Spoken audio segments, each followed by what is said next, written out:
All right, not at home. So at the end of the last chapter, we get this hint that Smog is going to Lake Town. He's figured out from Bilbo's riddles where he's come from, but we don't get that just yet. We don't get Smog going to Lake Town until the next chapter. For now, Bilbo, he's made it back to the dwarves. He's a little bit singed, but he has learned about the weak spot in Smog's armor, which will become very important. He's already gone down to the dragon's lair twice, but now that they have become trapped in the mountain, they shut the door behind them. They're all in the tunnel now. He figures that we just gotta all go down into the dragon's lair and just see what's what. And I want to make a point about proverbs. So Bilbo and his dad, they have all these proverbs that come up. A proverb is like a pithy, wise-ish saying that kind of talks about a truth. I think it's a very Baggins-ish trait that Bilbo has a lot of things, mostly because Bungo, his dad, has a lot of them. He quotes several of his father's saying. His father, he said, "While there's life, there's hope," which is an attitude that Bilbo has taken again and again. Third time pays for all. That's what he says as he decides and leads the dwarves for the third time down into the dragon's lair. And Bungo also said, "Every worm has his weak spot," although not by experience, Bilbo was sure. So I think it's interesting that these hobbits who are very practical, maybe not having the most worldly experience, but they're apt to making these proverbs. Bilbo comes up with a couple of his own. Escaping goblins to be caught by wolves, which lays into the proverb, out of the frying pan into the fire. Never laugh at live dragons, which is also a very good idea. And he just has these ideas that, it says later on they become popular, but he is very good at making up these proverbs, these wise sayings. Even though he's just a little hobbit, he's pretty wise. So I like that a lot. I want to talk a lot again about the effect that the treasure has on the characters. So we've already seen Bilbo had his moment of greed. He has another moment of greed in this chapter when he takes the Arkenstone for himself, which was described as being just this wondrous jewel that Thorin was very interested in regaining.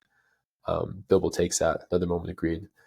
Dwarves obviously are just taken, hook, line, and sinker by all this treasure. They forget kind of all the practicalities.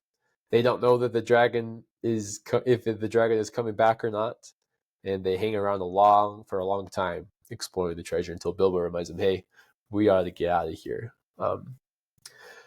Bilbo also has, I think, his priorities more in line. Once he takes the Arkenstone, he is more concerned about what are they going to eat, how are they going to survive, all those things, and he has to again remind the dwarves. Uses the word enchantment again. The dwarves are taken by the enchantment. No real surprise there, but we're seeing some of that dragonish corruption on this place, which is not a good thing. So they leave the mountain. They go out through the front door this time, the Great Gate, and they go to a watch point, a guard post from the old days. And Balin says something that's very interesting. He talks about how there seemed small need for watching in the days of our prosperity, and the guards were made over comfortable, perhaps. Otherwise, we might have had longer warning of the coming of the dragon, and things might have been different. Over comfortable. It was too easy. And this reminded me of a quote by Michael Hopf there.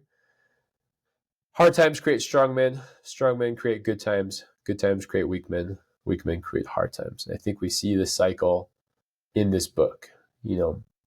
Presumably the dwarves were hardened and strong when they came to Erebor, and they created this kingdom. They prospered. They were making a lot of money and a lot of cool things, toys too. They were toy makers, and that made them overconfident, overcomfortable. Things were easy. that brought the hard times, or that made the hard times even worse. Because if they'd had warning that the dragon was coming, I think a lot more people would have survived, rather than the kind of ragtag army that fled Erebor, the lonely mountain, after the dragon came. So, and this is also a callback to chapter 2 when we talked about not being precise, how adventures, because of their difficulty, because of their imprecise nature, will be transformative in hopefully a good way, potentially a good way, most of the time a good way. And I think we see the opposite here.